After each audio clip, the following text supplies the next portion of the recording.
আসসালামু আলাইকুম। সবাইকে স্বাগত জানাচ্ছি। আমি নাসরুল ইসলাম তন্ময়। শুরুতে বিআরবি কেবল সংবাদ শিরোনাম। বাংলাদেশের সর্বশেষ গুরুত্বপূর্ণ আপডেট সংবাদে আপনাকে স্বাগত। শুরুতেই সংবাদ শিরোনাম, পরে বিস্তারিত। প্রথমে জানাবো, সংশোধন করা হবে অধ্যাদেশ, কর্মসূচি স্থগিত এনবিআর কর্মকর্তা কর্মচারীদের। জাতীয় রাজস্ব বোর্ড এনবিআর এর জারি করা অধ্যাদেশ আগামী 31শে জুলাইয়ের মধ্যে সংশোধন করা হবে। রোববার 25শে মে সন্ধ্যায় অর্থ মন্ত্রণালয় থেকে পাঠানো এক বিবৃতিতে এই তথ্য জানানো হয়েছে। বিবৃতিতে বলা হয়েছে, সংশোধনের আগ পর্যন্ত জারি করা অধ্যাদেশটি কার্যকর করা হবে না। এদিকে সরকারের পদক্ষেপকে ইতিবাচক হিসেবে দেখছে এনবিআরের কর্মকর্তা কর্মচারীরা, ফলে কর্মবিরতি স্থগিত করেছেন তারা। এর আগে 4 দফা দাবি বাস্তবায়নে কঠোর কর্মসূচি ঘোষণা করে জাতীয় রাজস্ব বোর্ড এনবিআরের কর্মকর্তা কর্মচারীরা। এই অবস্থায় পুরো এনবিআর বন্ধ হয়ে যায়। আন্তর্জাতিক সফরে তুরস্কে গেলেন শেহবাজ শরীফ। পাকিস্তানের প্রধানমন্ত্রী শেহবাজ শরীফ 6 দিনের সফরে তুরস্ক, আজারবাইজান, ইরান এবং তাজিকিস্তানে যাচ্ছেন। আজ তুর্কি সফরের মধ্য দিয়ে আঞ্চলিক এই সফর শুরু করলেন তিনি। খবর জিও নিউজের। এরপর জানাবো, মার্কিন গোয়েন্দা প্রতিবেদনে ভারত, পাকিস্তান ও চীনকে নিয়ে উঠে এলো নতুন তথ্য। ভারতকে অস্তিত্বের হুমকি হিসেবে দেখে পাকিস্তান, অন্যদিকে চীনকে প্রধান প্রতিপক্ষ এবং পাকিস্তানকে নিরপেক্ষতার সমস্যা অন্যতম সহায়ক হিসেবে দেখছে ভারত। মার্কিন প্রতিরক্ষা দপ্তরের গোয়েন্দা সংস্থার বিশ্বব্যাপী 2025 সালের হুমকি মূল্যায়ন প্রতিবেদনে এই তথ্য উঠে এসেছে। খবর এনডিটিভির। এ বিষয়ে গুরুত্বপূর্ণ সংবাদ জানাবো, সঙ্গেই থাকুন। এদিকে মার্কিন নিরাপত্তা পরিষদের ডজন খানেক কর্মকর্তা বরখাস্ত। যুক্তরাষ্ট্রের জাতীয় নিরাপত্তা পরিষদ এনএসসি থেকে ডজন খানেক কর্মকর্তাকে হঠাৎ করেই বরখাস্ত করা হয়েছে। আজ স্থানীয় সময় তাদের ছাঁটাই করা হয়। প্রেসিডেন্ট ডোনাল্ড ট্রাম্প প্রশাসন জাতীয় নিরাপত্তা পরিষদের আকার ও কার্যক্ষমতা নাটকীয়ভাবে কমিয়ে আনার পদক্ষেপ নিয়েছেন বলে জানিয়েছে 5টি সূত্র। খবর রয়টার্সের। এ সময় কর্মকর্তাদের চোখের জলে ভেসে যায় পুরো এলাকা। তারা দীর্ঘদিন ধরে চাকরি করার পর ট্রাম্পের একটি সিদ্ধান্তে তাদের চাকরি বাতিল করা হলো।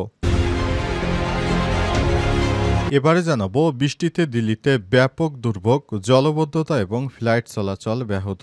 ভারতের রাজধানী দিল্লি এবং এর আশপাশের এলাকায় ফের ভারী বৃষ্টির কারণে বিপর্যয় সৃষ্টি হয়েছে। এই বৃষ্টির ফলে শহরে বহু রাস্তাঘাট প্লাবিত হয়েছে, গাছ উপড়ে পড়েছে এবং মানুষজন দুর্ভোগে পড়েছেন। প্রবল বৃষ্টিপাতের কারণে দিল্লিতে ফ্লাইট চলাচলও ব্যাহত হয়েছে। আজ এক প্রতিবেদনে এই তথ্য জানিয়েছে ভারতীয় সংবাদ মাধ্যম এনডিটিভি।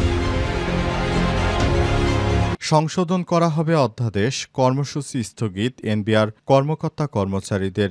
জাতীয় রাজস্ব বোর্ড এনবিআর এর জারি করা অধ্যাদেশ আগামী 31শে জুলাইয়ের মধ্যে সংশোধন করা হবে। রোববার 25শে মে সন্ধ্যায় অর্থ মন্ত্রণালয় থেকে পাঠানো এক বিবৃতিতে এই তথ্য জানানো হয়েছে।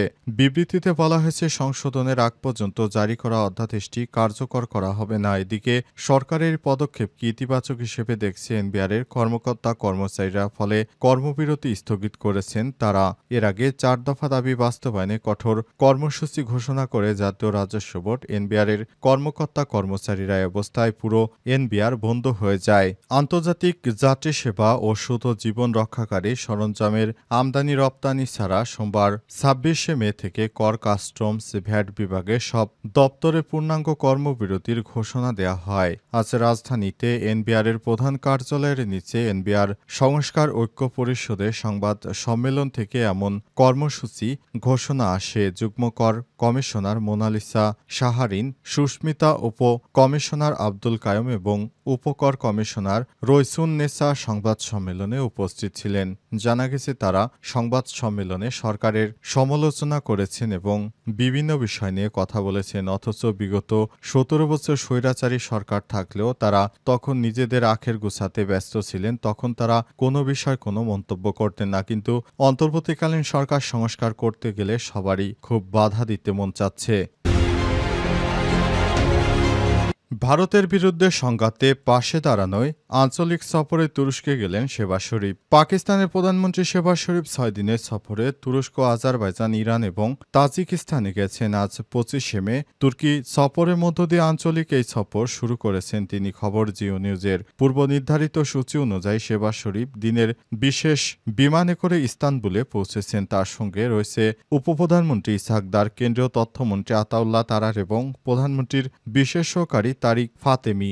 বহুজাতিক এই সফরে আঞ্চলিক ও দ্বিপক্ষীয় সম্পর্ক জোরদারের বিষয়ে গুরুত্ব পাবে বলে ধারণা করা হচ্ছে। এক প্রেস বিজ্ঞপ্তিতে প্রধানমন্ত্রী দপ্তর জানিয়েছে, এই সফরে প্রধানমন্ত্রী সংশ্লিষ্ট দেশের নেতৃত্ববৃন্দের সঙ্গে দ্বিপক্ষীয় সম্পর্ক সহ আঞ্চলিক ও আন্তর্জাতিক গুরুত্বপূর্ণ এবং নানা বিষয় নিয়ে বিস্তৃত আলোচনা করবেন। সম্প্রতি ভারতের সঙ্গে সংঘাতে জড়ালে এসব দেশে পাকিস্তানের পাশে দাঁড়ায় তুরস্ক। ফলে এই সফরে প্রধানমন্ত্রী শেহবাজ শরীফ তাদের প্রতি কৃতজ্ঞতা প্রকাশের সুযোগ পাবেন। এছাড়াও তিনি আগামী 29 থেকে 30 মে তাজিকিস্তানের দোশানবেতে অনুষ্ঠিত আন্তর্জাতিক হিমবাহ সম্মেলনে অংশগ্রহণ করবেন। তুরস্কের প্রেসিডেন্ট রিসেপ তাইয়েপ এরদোয়ান অবিচলভাবে পাকিস্তানকে সমর্থন দিয়ে যাচ্ছেন। এছাড়াও তুরস্ক ইসলামাবাদকে আশ্বস্ত করেছে যে তারা পাকিস্তানের ভালো এবং খারাপ সময় সমর্থন বজায় রাখবে। অন্যদিকে ভারতের বয়কটের মধ্যে আজারবাইজান ঘোষণা করেছে তারা পাকিস্তানের সরকার এবং জনগণের পাশে শক্তভাবে দাঁড়াবে।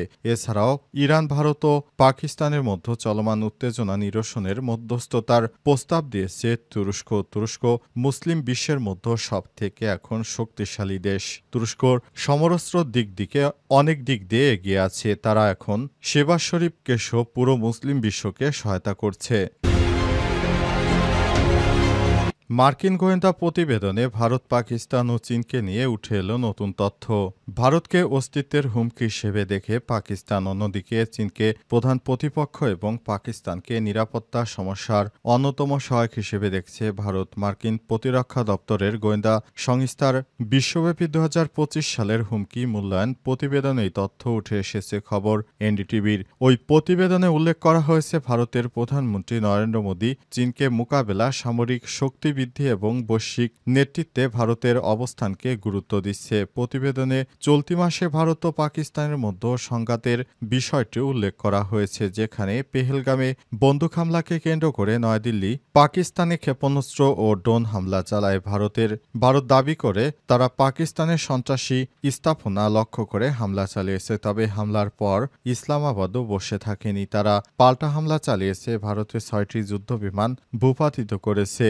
এক পর্যায়ে যুক্তরাষ্ট্রের মধ্যস্থতায় দুই দেশ যুদ্ধবিরতি চুক্তিতে রাজি হয়। প্রতিবেদনে বলা হয়েছে, ভারত চীনা প্রভাব মোকাবেলার পাশাপাশি বৈশ্বিক নেতৃত্বে তার ভূমিকা জোরদার করতে মহাসাগরীয় অঞ্চলে দ্বিপক্ষীয় প্রতিরক্ষা অংশীদারিত্বকে অগ্রাধিকার দিচ্ছে। এছাড়াও প্রতিবেদনে ভারত চীন সীমান্ত বিরোধের বিষয়টি উল্লেখ করা হয়েছে। বলা হয়েছে, গত বছর ভারত ও চীন সীমান্ত অঞ্চল থেকে সেনা পিছিয়ে নিতে একমত হলেও সমস্যার সমাধান হয়নি। প্রতিবেদনে আরও বলা হয়েছে, ভারত রাশিয়ার সঙ্গেও সম্পর্ক ধরে রেখেছে, তবে এটি চলতি বছর পর্যন্ত বজায় থাকতে পারে। চীনের সঙ্গে রাশিয়ার অর্থনৈতিক এবং প্রতিরক্ষাগত সম্পর্কের ব্যাপক গুরুত্ব রয়েছে। অবস্থায় মোদি রাশিয়ার কাছ থেকে ব্যাপক হারে সামরিক সরঞ্জাম ক্রয় কমিয়েছে। তবে পাকিস্তান ও চীনের হুমকি মোকাবেলায় ভারত রাশিয়ার তৈরি ট্যাঙ্ক এবং যুদ্ধ বিমানেই ভরসা করছে, কারণ তাছাড়া ভারতের হাতে কোনো বিকল্প নেই। প্রতিবেদনে পাকিস্তানের সামরিক সক্ষমতা বৃদ্ধির